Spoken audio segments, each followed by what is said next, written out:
আপনাদেরকে ওয়াদা করছি, দেশনেত্রী বেগম খালেদা জিয়ার নিকট আপনাদের যে প্রত্যাশা ছিল, আপনাদের যে আশা ছিল, ইনশাল্লাহ প্রত্যেকটি আশা প্রত্যাশা ইনশাল্লাহ আমি আপনাদের পূরণ করব ইনশাল্লাহ। আমি আপনাদের ভালোবাসা চাই। আরেকটি বক্তব্য হচ্ছে, আমি আপনাদের ছেলে হয়ে থাকতে চাই, কারো ভাই হতে চাই।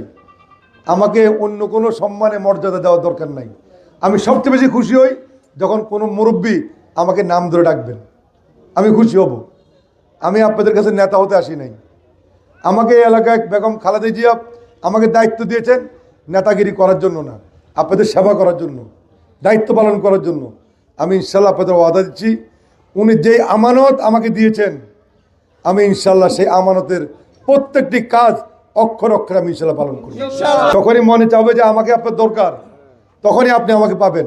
যখন মনে করবেন যে কোনো জায়গায় আপনি অত্যাচারিত হচ্ছেন, কেউ আপনাকে নির্যাতন করছে, কেউ আপনার মধ্যে জুলুম করছে, আপনি আমাকে খুঁজবেন। আমি আপনার পাশে লাঠি হয়ে ইনশাল্লাহ আমি দাঁড়াবো ইনশাল্লাহ। আমি আপনাদের পাশে থাকবো। আমি শুধু বক্তব্যের খাতিরেই বক্তব্য দিচ্ছি, এটা যদি কেউ মনে করেন তাহলে সে ভুল করবে, তাহলে উনি ভুল করবেন। আমার বক্তব্য হচ্ছে, বাংলাদেশের কোথায় কি হবে সেটা আমার দেখার বিষয় না। বেগম খালেদা জিয়ার আমানত রক্ষার জন্য যদি আন্দোলন সংগ্রাম করতে হয়, কারো বিরুদ্ধে আমাকে কথা বলতে হয়, আমি জনগণের পক্ষে সেই কাজটি ইনশাল্লাহ করব।